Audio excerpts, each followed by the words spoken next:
Bonjour à tous. Bonjour, bonjour. Je sais pas si, vous nous entendez bien, si vous nous voyez bien? Bonjour. Bonjour. Oui. Bon. OK, super. Bonjour à tous. Bonjour, je m'appelle Flore, je travaille, à l'ADI. Donc aujourd'hui, on est ensemble pour, une webconférence qui, traite de la recherche et la relation avec, ses fournisseurs. Donc tout d'abord, je vais vous faire, une petite présentation de l'ADI et puis Dominique qui est avec moi vous, présentera, le sujet. Voilà, donc ça commencera sur comment trouver un fournisseur, comment est-ce qu'on l'aborde, comment le sélectionner et la relation, qu'on a, avec lui ou avec eux. Voilà, alors pour l'ADI, donc notre association, elle a été créée il y a plus de 30 ans. Elle est reconnue d'utilité publique et elle finance et elle accompagne les micro-entrepreneurs qui, n'ont pas accès au crédit bancaire, classique. Donc nos microcrédits vont jusque, 12 000 € et ils peuvent être couplés, par des primes selon les régions ou des prêts d'honneur. Voilà, on propose également un accompagnement qui est totalement gratuit. Ça peut être un accompagnement individuel et personnalisé, via nos antennes, puisqu'on a 158 antennes en France et dans nos antennes, on a 1 200 bénévoles qui travaillent justement à cet accompagnement, aux formations et cetera. Donc voilà, il y a des accompagnements personnalisés, il y a aussi des accompagnements, comme les webconférences qu'on fait aujourd'hui et on a aussi, par exemple, sur notre site internet, un outil qui s'appelle, «Je construis mon projet» et qui permet de créer un business plan, d'imaginer un peu le projet qu'on va avoir au niveau du statut juridique et cetera et ça donne un livrable à la fin, donc un petit dossier sur son entreprise qu'on peut présenter, aux financeurs, par exemple. L'accompagnement et on propose aussi, des solutions d'assurance pour, la voiture et pour, son entreprise.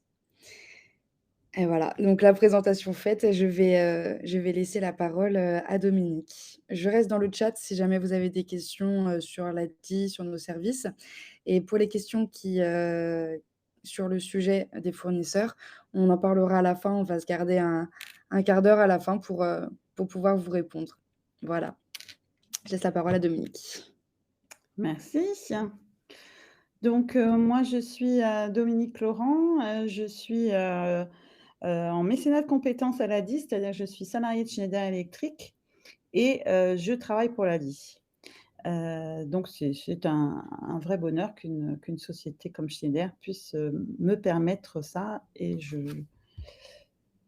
j'y passe du c'est vraiment très chouette. Et chez Schneider, en fait, j'étais dans les achats. Donc voilà, le sujet d'aujourd'hui, je le connais très bien puisque ça fait plus d'une vingtaine d'années que je travaille dans les achats. Alors c'est sûr que les achats chez Schneider, c'est peut-être pas la même chose que quand on a sa propre entreprise. Mais il y a quand même des choses qui sont pareilles et c'est pour ça qu'aujourd'hui, je vais vous parler de la gestion des fournisseurs. Est-ce que tu as voilà. Donc, on commence par comment trouver un fournisseur. Alors, ah, si donc ça veut dire que vous avez des besoins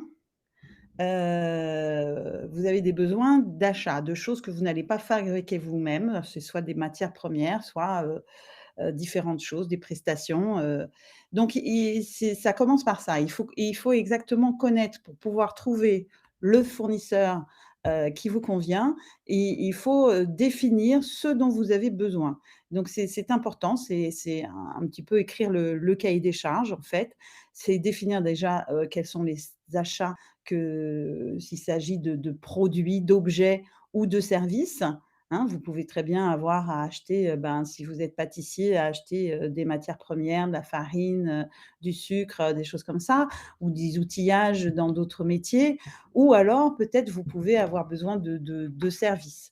Il est important dans tout ce que vous avez à acheter, d'avoir en tête que c'est pas forcément le même fournisseur, hein, chez qui vous allez tout acheter, hein, mais surtout de savoir, si c'est juste des petits trucs pour travailler ou si c'est vraiment stratégique pour vous dans votre business.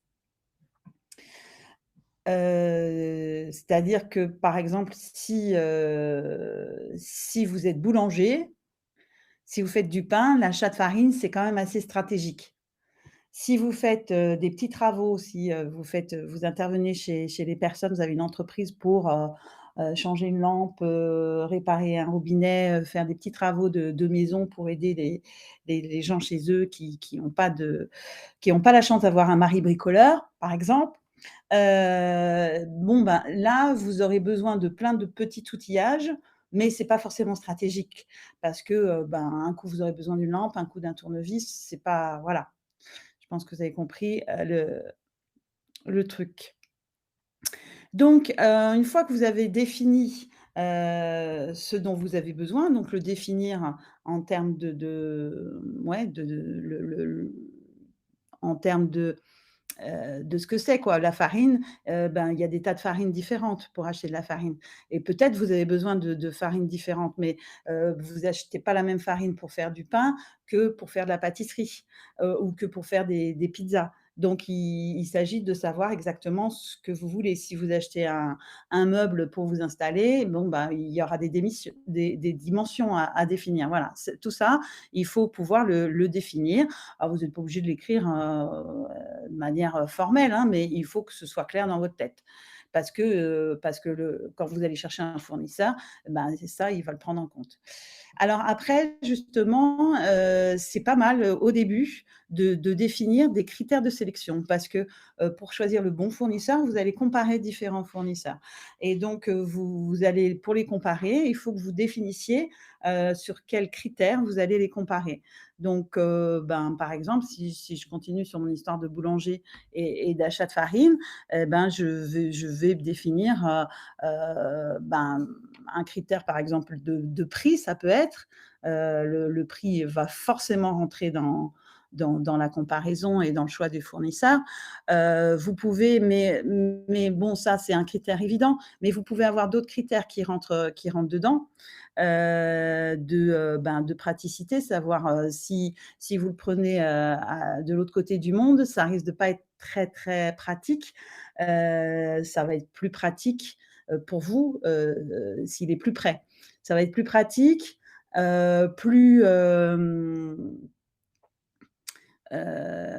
pratique, et plus respectueux de la planète, et plus dans le développement de l'économie locale. Donc il y a plein de par contre, ça peut être plus cher si vous le prenez plus près. Hem Bon, vous le de voilà, de respect, on a mis ce critère de respect de l'environnement. Moi, j'étais dans les achats de prestations intellectuelles. C'est vrai qu'on mettait des critères, ben, d'expérience, de qualité. Voilà, la qualité, si j'achète de la farine, il faut voir, aussi en quelle quantité je peux l'acheter. Si finalement, j'ai besoin que de, 5 kilogrammes par semaine, ben, si je suis obligée de l'acheter par 100 kilogrammes, ça risque d'être un petit peu problématique. Donc ça, voilà, le packaging est important aussi. Voilà. Vous êtes dans le métier, vous savez exactement, vous saurez, ce qui et ce qu'il y a d'intéressant, c'est de définir ce qui est important pour vous. Si c'est important pour vous, de respecter, l'environnement, bon, ben, le critère de prix sera peut-être un peu moins important parce que vous serez prêt à payer un peu plus cher pour respecter un peu plus l'environnement. Mais c'est aussi un critère qui rentrera dans, ce que vous allez vendre vous. En disant que c'est du pain bio, voilà, ben, si vous voulez de la farine bio, ben, voilà, il faut forcément ça va être un petit peu plus cher et peut-être vous serez obligé d'aller la chercher un peu plus loin. Bon, à voir. Voilà, c'est ça, il faut les moi je vous invite à définir ça aussi, avant de commencer à regarder les fournisseurs parce qu'après, ben, comme ça vous avez personne en face de vous et donc c'est clair dans votre tête de ce sur quoi vous allez prendre la décision. Ensuite, il faut bien sûr, une fois que vous avez défini donc vos critères de sélection et la nature de ce que vous allez acheter, la définition de ce que vous allez acheter, il faut définir aussi vos besoins quantitatifs, et qualitatifs. C'est-à-dire que, eh ben, j'ai besoin de tant de farine par semaine ou par mois.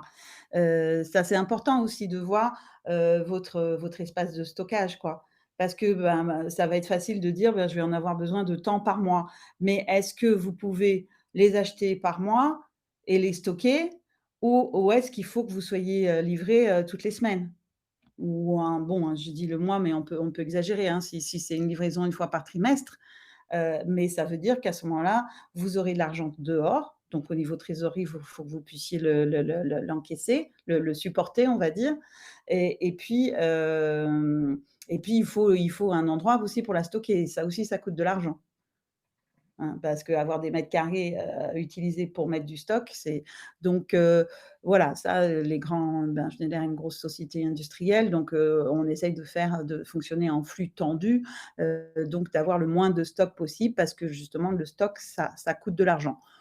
Quand on est micro-entrepreneur ou qu'on a une petite entreprise, c'est peut-être moins, on va peut-être moins dans ce genre de de réflexion et de décision et d'optimisation, mais il faut regarder si on a la capacité, de stocker. Parce que le fait d'acheter en plus grosse quantité, bien sûr, va vous, coûter un petit peu moins cher puisque vous pourrez négocier.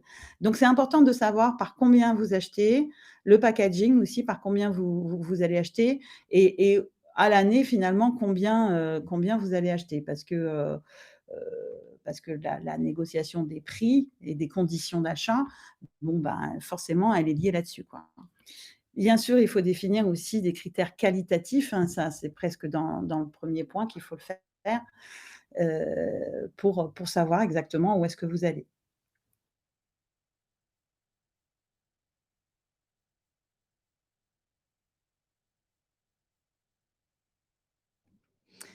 Ah, on t'entend plus, Dominique.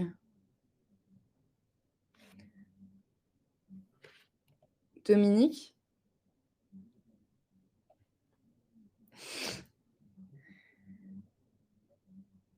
Vous n'entendez plus, vous non plus? Ce n'est pas que mon ordi?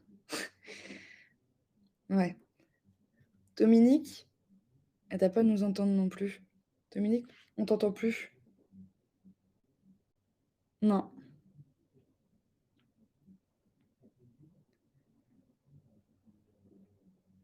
mince. Je sais pas si tu peux bidouiller un truc sur ton ordi ou alors, changer de navigateur, ça peut marcher aussi. Si tu es sur Mozilla, tu peux aller sur Chrome ou sur, Firefox et sinon, essayer de fermer, de revenir.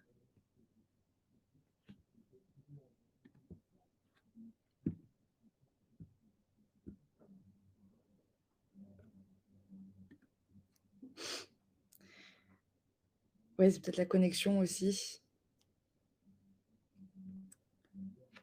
Tu peux nous écrire, si tu veux.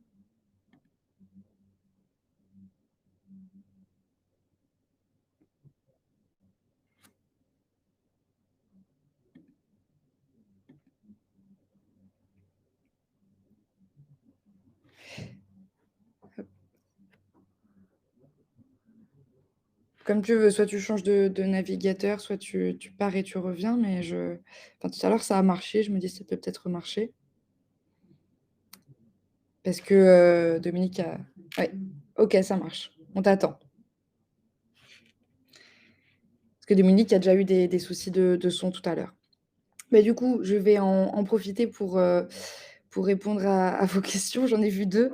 Alors on m'a demandé: «Laura, j'ai une question. Si on a déjà commencé le business plan avec un autre organisme et qu'il nous plante, est-ce que c'est possible de le reprendre avec vous?» Alors oui, comme je vous ai dit sur notre, outil «Je construis mon projet» qui est sur notre site internet, vous pouvez le finir, votre business plan. Ah, on t'entend là, Dominique parle? Enfin, je crois Oui, qu'on vous ouais, m'entendez là?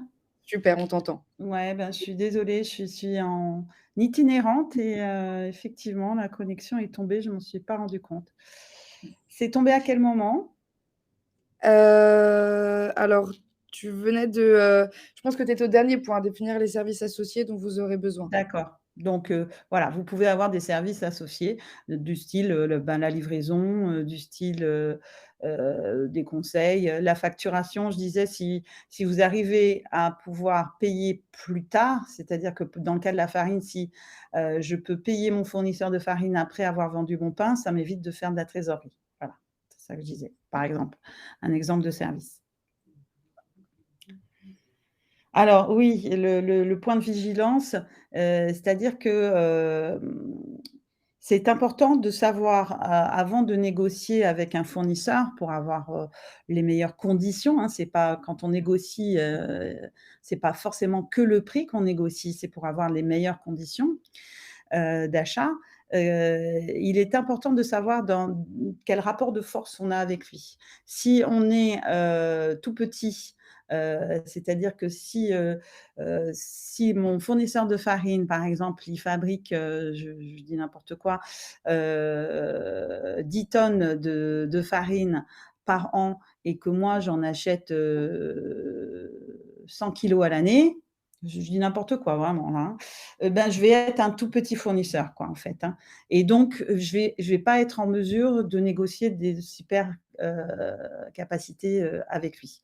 Un Schneider Electric, quand on achète du cuivre, quand on achète de la prestation intellectuelle, on est dans des bonnes conditions parce qu'on achète pas mal de choses. Quand on achète de l'électronique, ben là, on est un tout petit client et donc on n'était pas en mesure de négocier, les composants électroniques. Donc même un gros, comme Schneider Electric, je pense que vous serez souvent, à moins d'acheter et ça peut être un choix d'acheter local, sur des fournisseurs plus petits parce que la relation sera plus intéressante et parce que vous serez un client un peu plus reconnu, parce que ce sera des petits fournisseurs. Donc alors après, il faut une stabilité dans la qualité, c'est important. C'est quoi la prestation intellectuelle? C'est des ingénieurs ou des techniciens, en fait. C'est ceux qui font du recherche et développement. Donc c'est ça, en fait, c'est des prestations, de recherche et développement, de design des produits Schneider. Donc j'en ai parlé un petit peu. Ça peut être intéressant de définir des critères, environnementaux et sociétaux, dans votre achat, en fait, hein. C'est-à-dire que, ben, effectivement, vous allez probablement, payer moins cher en achetant plus loin parce qu'au bout de la chaîne, il y a des gens qui sont vraiment payés au lance-pierre, notamment dans les fringues, par exemple, hein. Toutes les fringues qu'on achète dans le coin, sont fabriqués à l'autre bout du monde. Mais ben, si pour vous c'est important, d'éviter, trop de transport et puis d'être, que les gens qui sont derrière, ben, on respecte les droits de l'homme, à ce niveau-là, bon ben, c'est peut-être ça peut être bien effectivement d'aller chercher plus près et à ce moment-là, bien sûr, il faut avoir en tête qu'on va sans doute payer plus cher. Mais voilà, aujourd'hui, c'est quand même très important et ça sera, comme je le disais tout à l'heure, un un argument de vente pour vous. De dire que ça vient de France, que c'est fabriqué en France, que c'est même local, que c'est des produits, locaux, bah, dans tout ce qui est restauration, c'est important.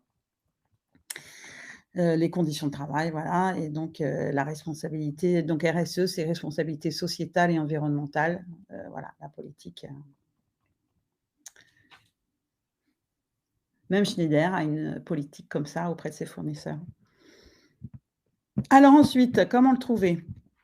Bon, ben, vous avez, suivant ce que vous voulez acheter, vous pouvez très bien aller, alors sans pousser très fort l'étude de marché, mais récupérer de l'information, ben, sur internet, hein, de base, vous avez quand même pas mal de choses sur internet, simplement sur Google, vous trouverez pas mal de choses. Vous avez aussi des plateformes de marché, du style, Amazon, les pages jaunes, alors après, si vous voulez vraiment, travailler plus loin vous pouvez aller dans des salons, spécialisés, sur ce que vous cherchez comme fourniture. Compass, qui est un annuaire en fait, des entreprises et voilà, donc et des entretiens. Donc vous pouvez comme ça essayer de repérer les fournisseurs qui pourraient rentrer qui pourraient vous fournir ce que vous cherchez, ce dont vous avez besoin. Alors et comme je disais, il faut étudier la chaîne de distribution. Vous pouvez effectivement,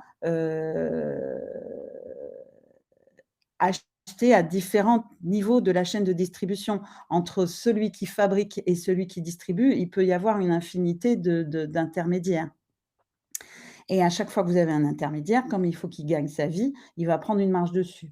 Donc plus vous êtes loin par rapport, à la fabrication originale et plus ça va vous coûter cher parce qu'il y aura à chaque fois un intermédiaire qui va rajouter sa marge. Donc c'est pour ça que finalement, acheter local à côté de chez soi, ben, il y aura moins d'intermédiaires.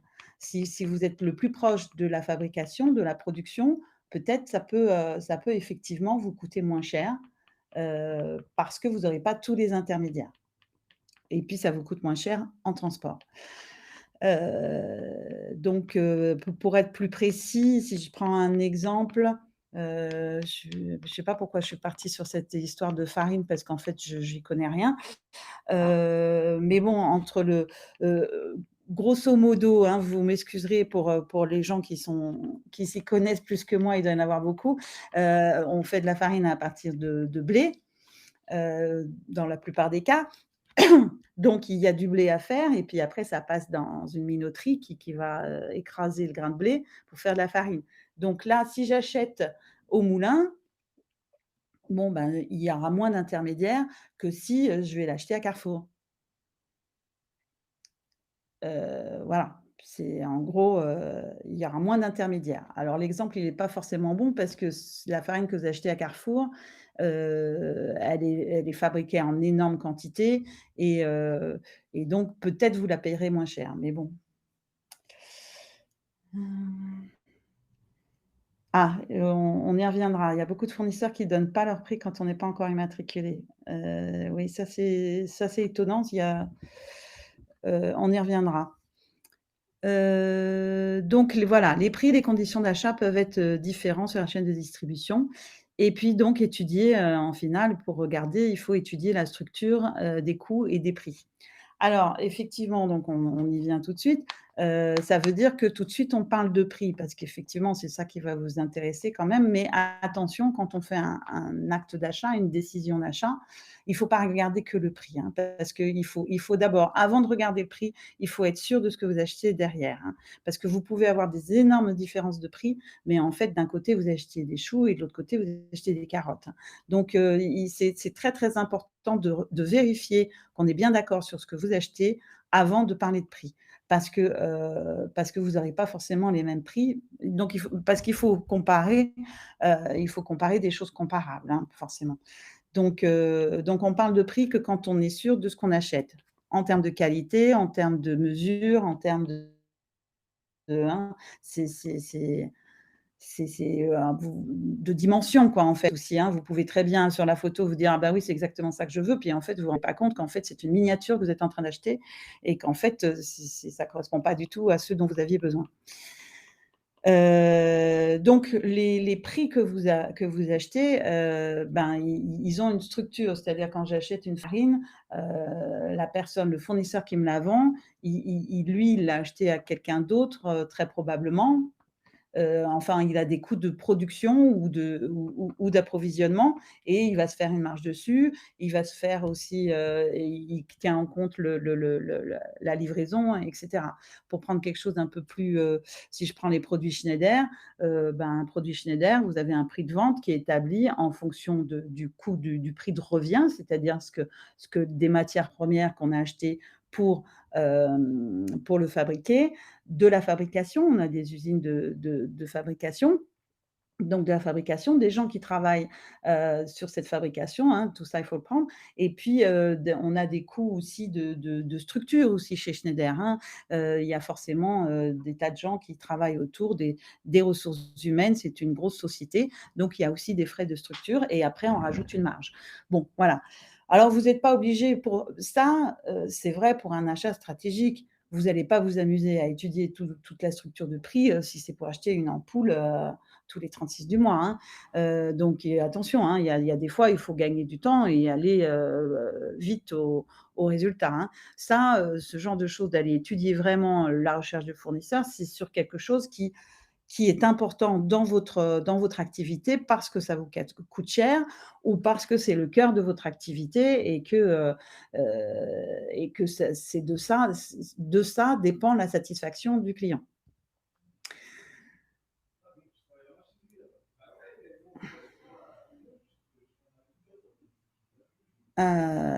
Alors peut-être je peux prendre, ouais, on prendra peut-être les questions après parce que c'est, mmh. Alors, Comme tu comment veux. aborder un fournisseur? Pou pou poum, vas-y, passe au suivant s'il te plaît. Alors, ça dépend comment vous êtes à l'aise dans la relation. Vous pouvez très bien, si vous êtes à l'aise au téléphone, vous pouvez très bien simplement le téléphoner pour le contacter. Vous pouvez encore mieux vous déplacer, ça va prendre plus de temps, hein, parce qu'il est un peu plus loin, il vaut mieux prendre rendez-vous, hein, parce qu'il sera peut-être pas prêt à vous recevoir immédiatement. Mais le fait de se déplacer, ça permet de voir, comment c'est chez lui. C'est-à-dire de voir un peu, la si c'est un producteur, un fabricant, de voir un petit peu, les la chaîne de fabrication et ça peut donner, si vous vous y connaissez, ça peut donner une idée sur la qualité de ce qui est fait et sur le respect par rapport à l'environnement. Parce que, il faut savoir, hein, je le dis maintenant, j'aurais peut-être dû le dire plus tôt, il faut savoir que si vous achetez, alors ça dépend des quantités, hein, mais si vous êtes client d'un fournisseur qui ne respecte pas les droits de l'homme, ben, vous êtes c'est aussi illégal. C'est à vous de vérifier que votre fournisseur respecte les lois et les lois françaises et européennes. Donc vous présentez votre cahier des charges, ce dont vous avez besoin, votre, historique, vous vous présentez, hein, vous pitchez quelque part, hein. Vous pouvez voir avec Lady, vous avez des bons conseils pour pitcher, et bon, une fois que vous lui avez expliqué ce dont vous avez besoin, vous lui demandez comment il peut répondre à vos besoins. Donc comment il peut répondre? Alors on a mis le prix en début, mais encore une fois, pour moi, le prix, il vient en dernier. Donc on me dit que ma connexion est instable, ça peut vous me dites, hein, si jamais ça recoupe. Donc le prix, c'est on en parle après. D'abord, il faut s'assurer qu'il répond vraiment à ce que vous voulez. Si vous voulez être livré toutes les semaines, bon, ben, c'est important de voir s'il est capable de le faire. Si c'est important pour vous, hein, sinon si ça vous est égal, ça peut rester un critère de négo quoi, en fait, hein. Et puis, quand on est bien d'accord ensemble sur ce dont vous avez besoin, vous lui demandez les prix et si possible, vous lui demandez la structure de prix. Et dans la foulée, ben, si vous êtes prêt, dans la foulée, c'est pas forcément tout ça au premier entretien, hein, les 3 premiers trucs, pourquoi pas. Après, il va vous faire un devis souvent et donc le dernier palier, c'est que vous alliez chercher les terrains d'entente, les pistes de coopération. C'est-à-dire que si, vous lui proposez, par exemple, de, faire de la publicité pour lui, sur votre lieu de travail en disant que la farine, elle vient de cette minoterie, ben, peut-être que vous arriverez, à faire un petit peu baisser les prix ou à obtenir le fait qu'ils livrent, gratuitement, par exemple. Par exemple. Voilà. On peut passer au slide suivant, et comment sélectionner un fournisseur. Donc ben, ça, je l'ai introduit un petit peu, c'est donc les structures de prix, on va regarder un petit peu tout ce qu'il y a et on va comparer les différents fournisseurs qu'on a. Alors il faut pas, bien sûr tout ça, ça concerne des achats stratégiques, hein, sur des petits trucs, que vous achetez à droite à gauche, et qui sont dans l'épaisseur du trait. Il faut pas trop se faire de nœuds à la tête et il faut simplifier la vie si possible sur un généraliste, un distributeur qui va pouvoir, vous fournir tout en même temps sans avoir, plein de fournisseurs. Là, vous allez vraiment pour sélectionner un fournisseur avec ce process-là, vraiment, lourd d'achat, il faut que ce soit un achat stratégique, comme je disais. Et donc vous allez comparer, ben, les maximum 5 fournisseurs, hein, c'est le grand maximum. Si possible, vous faites un travail sur 3 quoi, en fait, hein. Ça peut être bien. C'est-à-dire que vous avez pré avant de vous avez fait chiffrer finalement fait faire des devis qu'à 3 fournisseurs, si vraiment vous avez du mal à choisir entre 3 et 5, mais pas forcément beaucoup plus, hein. Moi personnellement, pour Schneider, donc à plein temps à acheter, j'en consultais, une petite dizaine. Je faisais un premier round et ensuite j'en sélectionnais, 3 et après on en sélectionnait un parmi 3. Donc c'était en 2 étapes et donc vous allez comparer suivant les critères que vous avez définis au début. Donc il y a forcément le critère de prix, mais c'est peut-être pas le plus important. Vous allez pas forcément choisir le moins cher parce que pour vous, le critère peut-être environnemental est plus important, par exemple, ou parce que le critère de qualité est plus important et que vous avez l'impression que, ben, oui, lui, il est plus cher, mais vous êtes plus sûr de la qualité et de la stabilité dans la qualité, ce qui est important aussi. Et bien sûr, une fois que vous avez choisi votre fournisseur, que vous lui avez dit que vous l'avez choisi, il faut formaliser un petit peu cet accord. Parce qu'un fournisseur quand vous lui avez fait miroiter que peut-être vous alliez lui acheter, 500 kilogrammes de farine, par an, heu, par trimestre, on va dire, ben, il se dit: «Ouais, c'est un bon client». Donc il aura fait des efforts. Sauf que derrière, il peut très bien augmenter ses prix, dès qu'il a ferré le poisson, comme on dit, quoi, hein. Donc c'est important que les conditions que vous avez négociées et qui vous paraissent bien, et ben, qu'elles puissent être pérennes et donc c'est important, de contractualiser. Alors contractualiser, ça veut dire que vous écrivez, votre accord par écrit, on parle de contrat. C'est pas forcément Il n'y a pas forcément besoin de passer devant un juriste ou des choses comme ça ou de signer un contrat, ben, faire un mail en écrivant, les conditions, ça peut être pas mal. Faire une petite feuille où on s'échange, donc de toute façon, lui, il vous aura fait un devis avec les conditions. Vous vous assurez que ce devis-là, tout est écrit dessus. C'est-à-dire que si vous avez réussi à négocier la livraison en plus, le packaging, la qualité, si vous êtes capable de formaliser cette qualité-là, ben, voilà, on rajoute ça sur le devis et puis on signe et puis surtout on dit que c'est valable pendant un certain temps. Ça, c'est super important. C'est-à-dire que les conditions qu'il vous fait aujourd'hui, qu'elles sont encore valables, ben, si vous arrivez à négocier 3 ans, ben, je trouve que c'est bien. Alors surtout, ça on l'a pas mis dans les transparents, j'y pense maintenant, surtout évitez de vous engager sur ce que vous allez acheter. À moins de commander par 500 kilogrammes, hein. Si vous avez négocié, que vous avez de quoi stocker, d'acheter, par 500 kilogrammes, OK, vous achetez par 500 kilogrammes, de toute façon, ça, c'est une commande, vous êtes bien obligé de la payer. Mais si vous avez dit: «Je vais vous acheter 500 kilogrammes dans l'année», si vous dites bien que c'est un prévisionnel, surtout ne vous engagez pas sur ces quantités. Vous venez de créer votre entreprise ou ça fait pas longtemps, vous ne savez pas ce qui va vous arriver. Il ne faut pas vous lier sur des choses comme ça et même Schneider qui est une grosse boîte qui marche bien, jamais on s'engage avec un fournisseur. C'est-à-dire, oui, on ne s'est jamais engagé avec un fournisseur. On fait engager le fournisseur sur des prix, sur stabiliser des prix, que les prix soient valables 3 ans, sur limiter les hausses. 3 ans, si vous arrivez à stabiliser des prix sur 3 ans, c'est bien. Si vous les avez sur 1 an, c'est bien aussi, quoi, hein. Mais essayez de limiter la hausse pour éviter d'avoir à refaire tout ce process-là. Voilà et je vous propose d'éviter l'exclusivité aussi.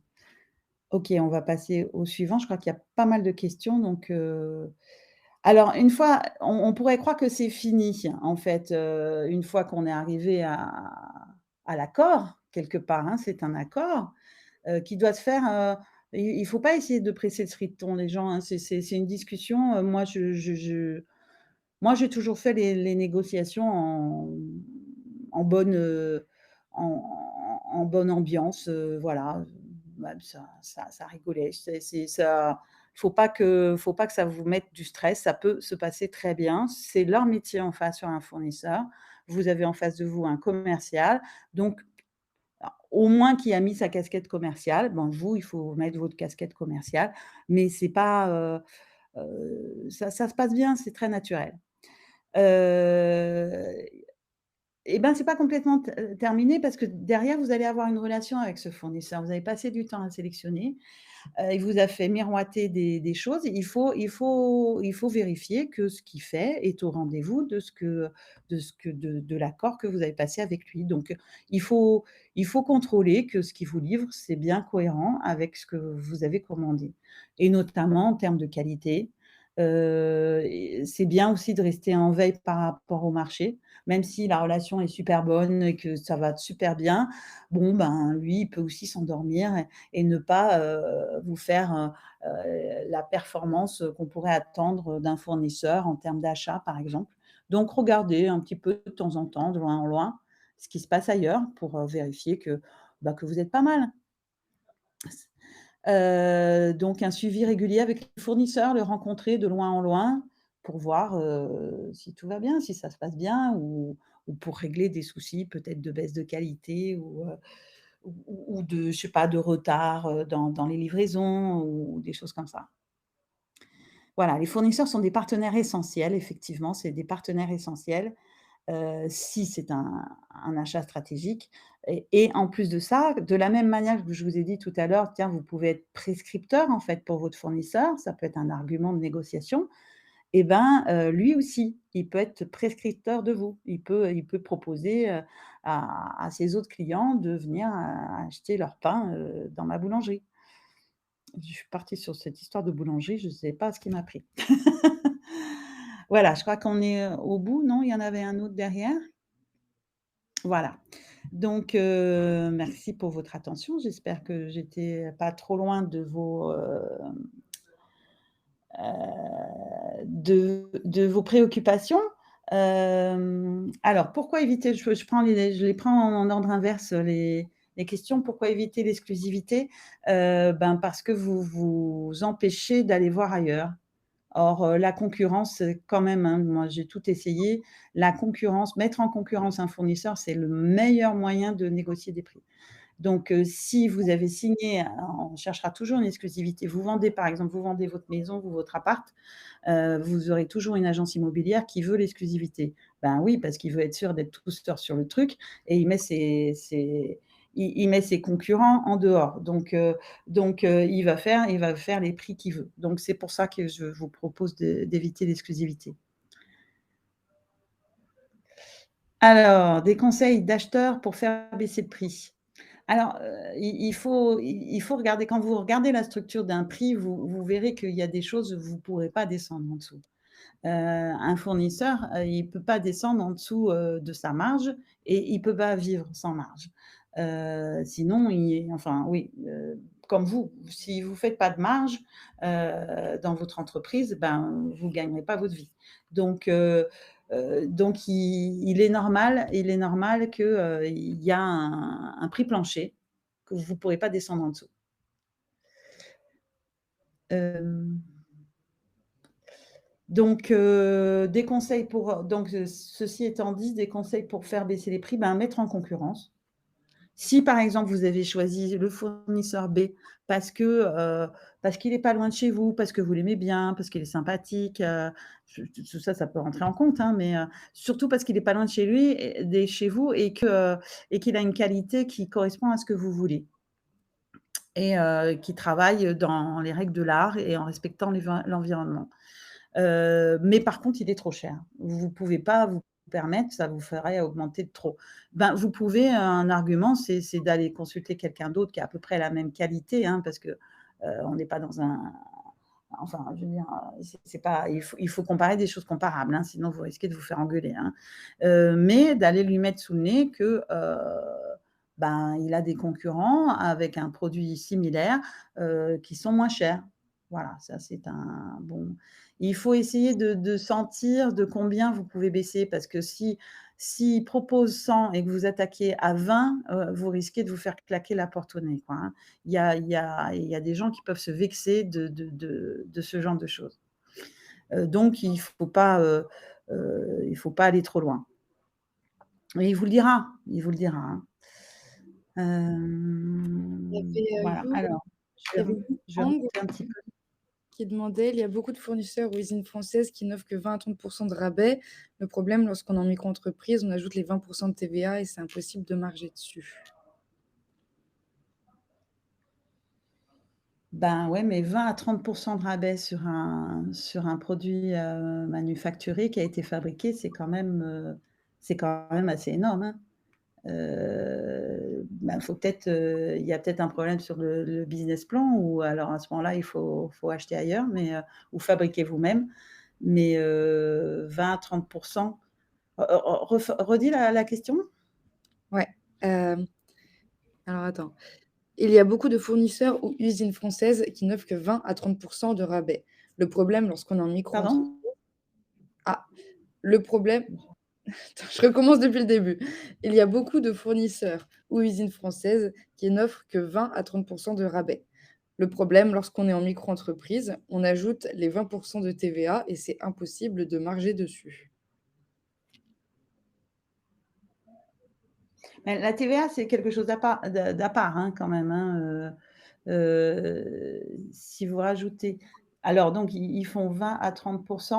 Non, la TVA, c'est quelque chose à part. Soit vous, ah oui, c'est parce que vous êtes en franchise de TVA et donc vous payez la TVA sans la récupérer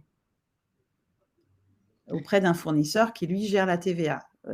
Oui, ben ça c'est clair. Alors peut-être une solution, c'est de vous mettre à gérer la TVA, ce qui vous permettrait de récupérer la TVA, mais vous êtes obligé de l'appliquer à vos clients.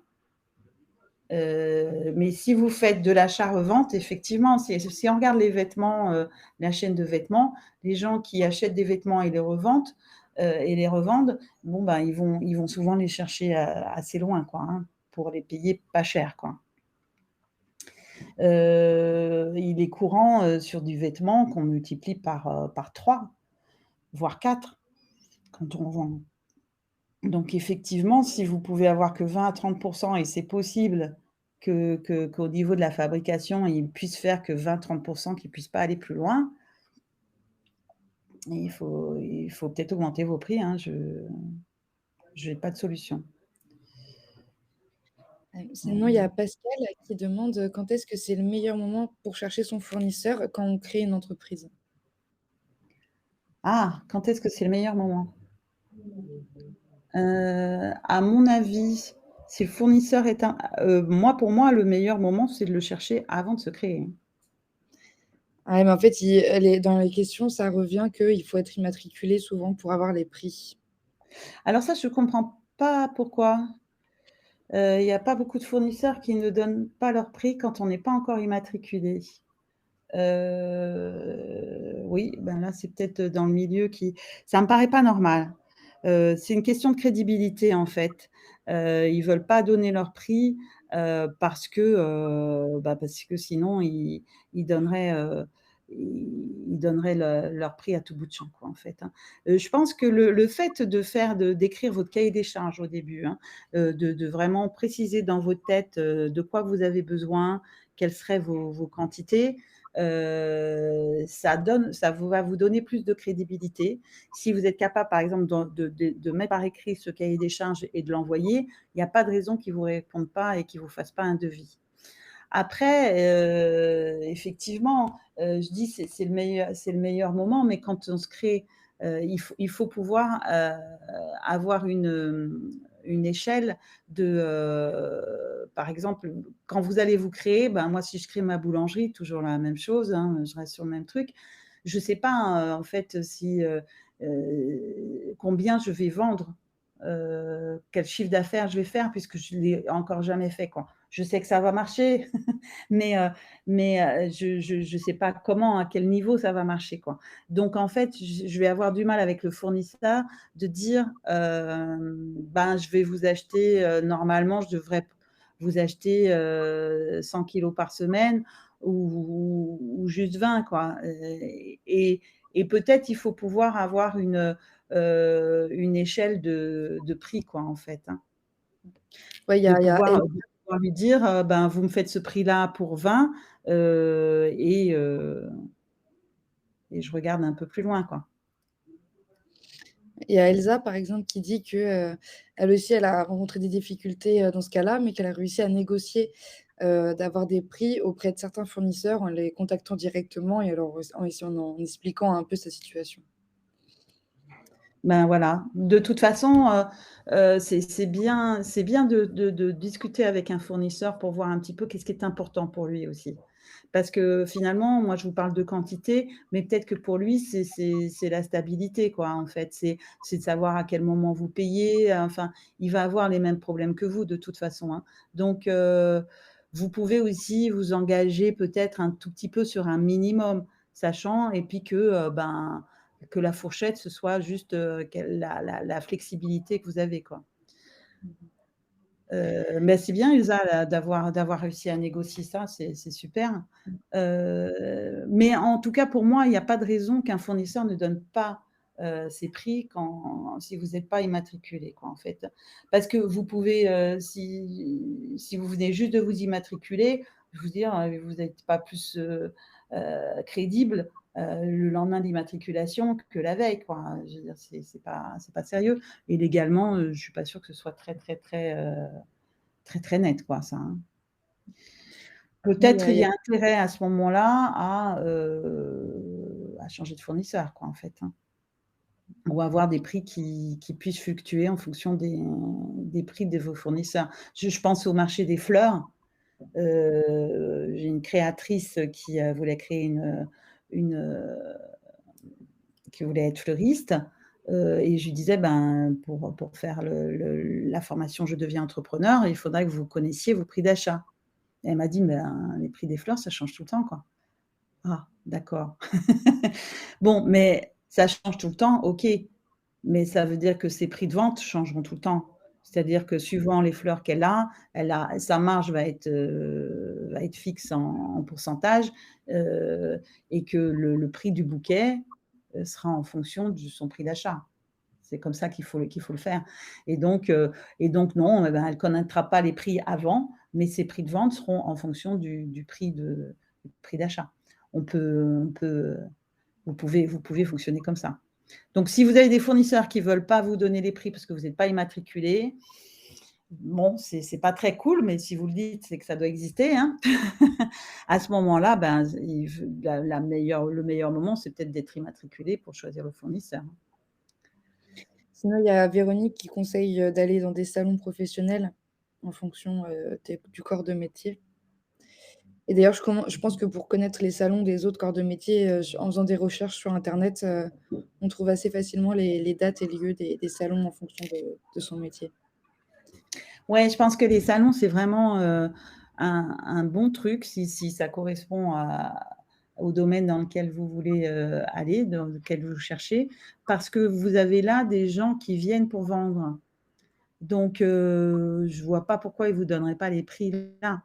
Donc si vous allez les rencontrer en ayant bien, en tête votre cahier des charges ou écrit, sachant exactement, notamment en termes de quantité, hein, avoir une idée des quantités parce qu'ils vont forcément vous poser la question. Ça peut être très bien, quoi. Le salon parce qu'ils sont dans une c'est ce que je veux dire, c'est qu'ils sont dans une attitude où ils attendent le client, là.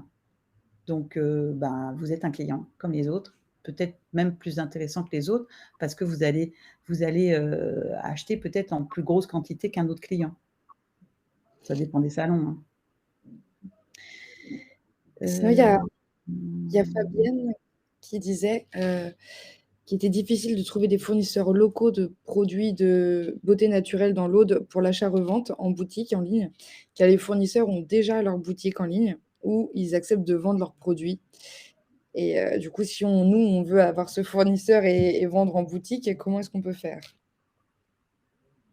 Alors je reformule pour voir si j'ai bien compris.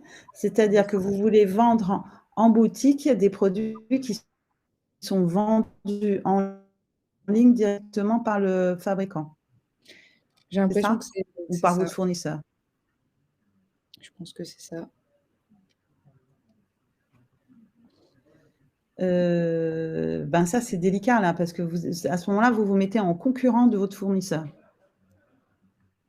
Puisque puisque vous allez vendre oui, quelque part, vous êtes concurrent de votre fournisseur et c'est un petit peu perdu d'avance parce que lui, en ligne, il doit vendre moins cher que vous en boutique. Parce que vous, il faut que vous payiez votre boutique. Bon, ça, c'est toujours le problème entre le commerce, de proximité, on va dire, et les achats en ligne, quoi, hein. Donc il faudrait, il faudrait qu'il vous fasse, parce que lui, il vend en ligne pièce par pièce. Vous, vous allez oui, vous pouvez jouer là-dessus. Lui, il vend en ligne pièce par pièce avec des frais de livraison. Vous, vous pouvez en acheter en plus grosse quantité, donc avoir un tarif quand même meilleur que ce qui est en ligne. Après, il faut jouer sur le local quoi, en fait, hein, avoir une clientèle qui soit vraiment locale, mais c'est pas évident, hein. C'est pas évident parce que, de plus en plus, les gens, ils vont sur internet avant d'acheter. 80 des gens qui font un achat assez important vont voir sur internet, même si après ils se déplacent en boutique pour acheter, ils sont allés sur internet avant. Donc c'est pas simple, hein, comme attitude. S'ils voient qu'ils peuvent avoir la même chose, il y a un positionnement qui est un petit peu compliqué là. Peut-être il faudrait le vendre avec un service que lui ne propose pas. C'est des produits de bien-être, donc peut-être, c'est pas l'essentiel de votre activité et que vous pouvez donc proposer, je sais pas, des massages, des soins, basés sur cette gamme de produits et que vous vendez en plus. Et à ce moment-là, c'est normal qu'il y ait, mais lié à la boutique, qu'il y ait une marge un peu plus importante, mais Sinon, il y a Shaira qui demande: «Est-ce qu'il est possible d'acheter une petite quantité chez un fournisseur afin de tester la qualité des produits avant l'immatriculation?» oui, c'est bon et c'est possible, oui. Bah oui, oui, oui, bien sûr, bah oui, mon histoire de farine, ben, le mieux pour voir, comment est cette farine, c'est de la tester quoi, hein, c'est de la tester, donc d'en acheter pour tester, pour faire du pain et voir, ce que ça donne au niveau du pain. C'est quand même l'ingrédient principal du truc, donc oui, c'est bon et c'est possible. Acheter ou demander des échantillons, hein, si vous allez, distribuer, pas mal et que vous êtes un bon client, si peut-être il pourrait l'admettre, mais bon, c'est pas forcément évident. Mais d'acheter en petite quantité qui vous permettent, même s'ils vendent d'habitude par, 50 kilogrammes, qui vous permettent d'avoir, il doit être, je pense que c'est pas c'est pas farfelu du tout, comme démarche, au contraire. C'est pour tester la qualité de ces produits. Donc vous ne serez pas le premier à faire ça. Sinon, il y avait Frédéric qui demande: «Quels sont les éléments essentiels quand on se présente à un fournisseur?» Les éléments essentiels, ben, c'est comme toute relation en fait, hein, le fournisseur il est pas tellement différent, du reste, des autres. Donc la première impression est importante et puis, moi j'ai toujours aimé être assez franc du collier avec un fournisseur. Alors bien sûr, il faut pas lui lâcher tout de suite, ce que, si vous avez beaucoup d'argent ou pas. Il faut surtout lui dire que vous n'en avez pas beaucoup. Ça, c'est un argument clair, hein, en disant: «Ben non, mais je peux pas, moi, je peux pas, acheter plus que ça, hein. J'ai un budget qui est limité». Et qu'est-ce qui est essentiel? Je pense ce qui est essentiel, c'est de savoir exactement ce que vous voulez et de lui montrer que vous soyez crédible à ses yeux, c'est-à-dire, de susciter chez lui, c'est toujours la même chose, hein, c'est comme dans un pitch, c'est-à-dire qu'il faut susciter chez lui son intérêt. C'est-à-dire de montrer que vous pouvez être un client intéressant pour lui, parce que client intéressant, alors à vous de construire l'argumentaire. Un client intéressant parce que, vous allez acheter régulièrement, client intéressant parce que vous allez acheter beaucoup, je sais pas, client intéressant parce que vous voilà, client intéressant parce que vous êtes sur un domaine sur lequel il est pas du tout. Vous voyez, il y a pas mal de choses qui font que vous pouvez être un client intéressant. L'idée, c'est de susciter l'intérêt chez lui. Donc les pitchs peuvent être importants là-dessus, de savoir pitcher pas pour un client, pas par un sponsor, mais pour un fournisseur. Et rappelez-vous à chaque fois que vous êtes client et que donc, il vous doit un certain, vous devez avoir une relation, client-fournisseur et donc le client, il est un petit peu roi, normalement, normalement. C'est pour ça que j'étais acheteur et pas, commercial. Et il y a Akiza qui demande comment est-ce qu'on peut s'assurer de la provenance des produits? Elle, dans le cas d'achat-revente. Des produits? Ouais. Comment on peut s'assurer de la provenance des produits? Heu,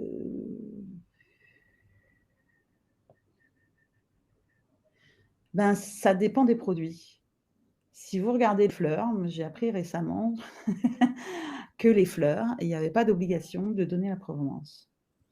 Il y a quand même pas mal de produits sur lesquels vous avez une notamment dans l'alimentaire, sur lequel il y a une obligation de dire un mais pas que, hein. Il y a quand même énormément de produits sur lesquels dire d'où ça vient, est obligatoire.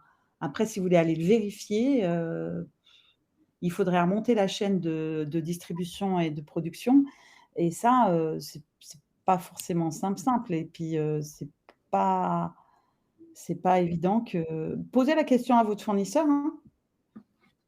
Comment il peut vous prouver la provenance du produit?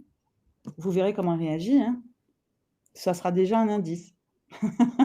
Mais, je sais pas répondre à cette question.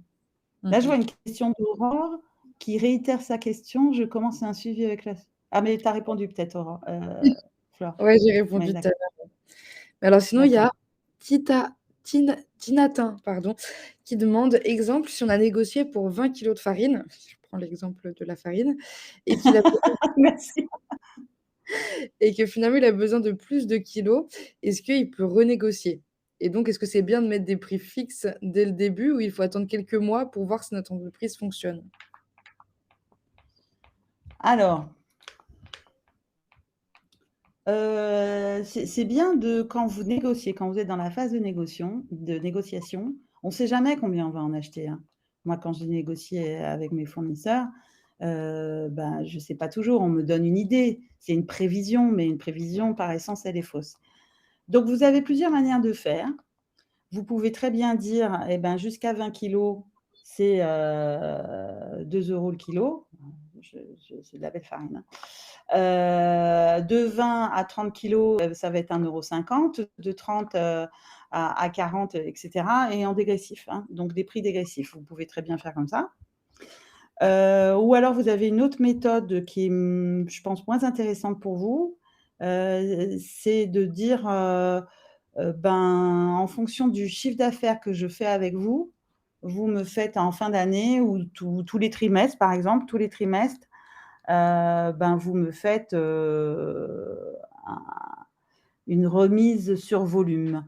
C'est-à-dire que si, ben, si j'ai dépensé 1 000 € sur le trimestre, il se passe rien. Si j'ai dépensé, 2 000 et ben, je vais avoir, 2 de remise sur le trimestre d'après, et cetera. C'est une autre manière de faire du dégressif, mais il est fait, en cashback, en remise arrière, comme on dit, c'est-à-dire que vous avancez l'argent et le fournisseur vous le rend après. Donc c'est pas forcément très intéressant pour vous. Nous, on le fait beaucoup chez Schneider, mais pour vous, c'est pas forcément intéressant. Le mieux, c'est peut-être de dire, bah, voilà, quand j'achète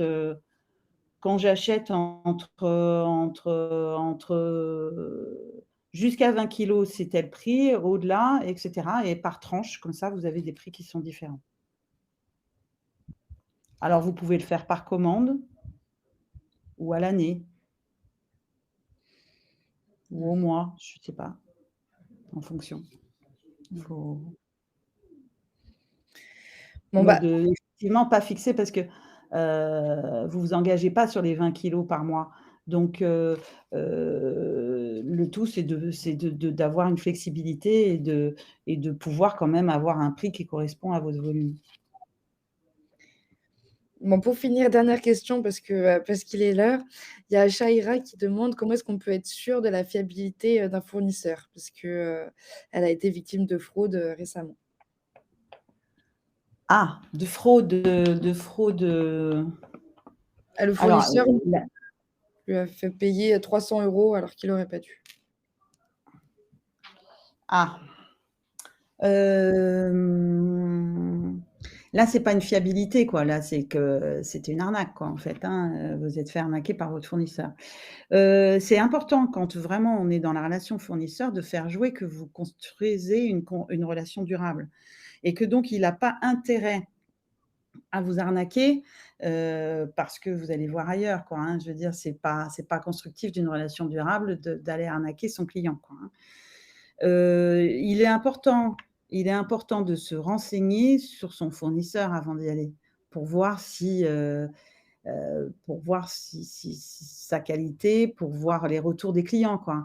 Normalement, tous les fournisseurs sont, sur internet, au moins sur Google My Business, vous avez pas mal d'avis qui sont dessus, hein, et donc vous pouvez sur ce fournisseur qui a été quand même pas cool, lui mettre un avis sur Google My Business pour dire que: «Attention, attention, arnaque en puissance», hein, et ça fait très, très mal, hein. Si vous l'attaquez sur sa réputation, ça va faire mal. Donc vous avez peut-être manière aussi de récupérer vos 300 € en disant, bah, moi je vais vous faire une publicité, à l'envers, vous allez voir ce que vous allez voir. Heu, donc heu heu, donc je dirais qu'il faut vous renseigner un petit peu, voir un peu sa réputation sur d'autres clients. Allez, essayer de contacter d'autres clients pour voir s'il est jouable, si c'est vrai qu'à chaque fois qu'on veut acheter un truc, ne serait-ce que des billets d'avion ou je ne sais quoi ou quelque un ordinateur, voilà. Vous voulez acheter un ordinateur, vous voyez des trucs sur internet, mais vraiment pas cher et à chaque fois un nouveau fournisseur et je ne sais pas qui c'est, et on se demande: «Est-ce que j'ai raison de faire confiance, ou pas, quoi?» Donc allez voir sur le site, allez voir, les avis des clients. Ça permet vraiment d'avoir une idée sur ce qui se passe. Les avis des clients, alors attention, hein, il y a toujours des clients qui sont jamais contents et qui râlent tout le temps et qui vont sur internet que pour râler, hein. Donc c'est normal que les entreprises, de temps en temps, elles aient des mauvais, des mauvais avis de temps en temps, parce qu'il y a des gens qui sont mal lunés tout le temps. Mais quand il y a que ça, c'est quand même qu'il y a un problème, quoi. Après sur la fiabilité, vraiment dans le temps, vous avez une bonne relation à un moment donné, est-ce qu'elle va durer dans le temps? Ben, c'est pour ça qu'il peut être bien aussi de l'accompagner pour continuer à voir un petit peu quels sont ses choix, quels choix stratégiques il fait, pour voir si ça peut pas remettre en cause un petit peu, ben, la qualité de ce qu'il fait, jusque-là, quoi, hein. Donc là, c'est une relation qui continue à exercer, c'est un véritable partenariat, quoi, hein. Au niveau de la fiabilité, c'est pour ça qu'il faut pas toujours faire confiance tout le temps. Il faut regarder, tester, regarder ce qui se passe, hein. Du Bon, contrôle, ouais, du contrôle il y a sur ce qui arrive.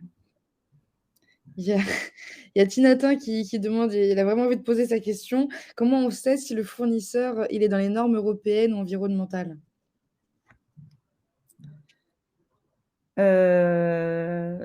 Et bien, bah, si vous les connaissez, vous pouvez lui poser la question, hein. De toute façon, il doit le marquer sur son site, j'imagine, hein, ou sur ses plaquettes.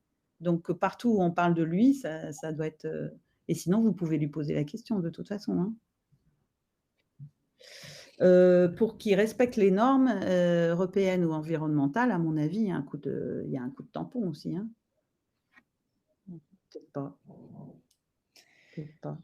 Mais c'est pas forcément vous qui contrôlez ça, beh, c'est important, oui, il faut lui demander, pour moi.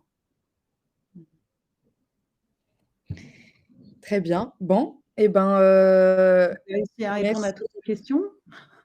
Je pense qu'on est bon. Bah, de toute façon, il est 15h35, va falloir qu'on s'arrête, mais c'était super intéressant. Merci, pour votre participation. Merci à Dominique. Ah ben, avec J'espère plaisir, hein. Et ben, merci à tous, merci pour votre attention et j'espère que ça vous aura été utile. mmh, tout à fait. Je vous dis, à la prochaine pour, d'autres webconférences, et merci, au revoir. Au revoir. Au revoir.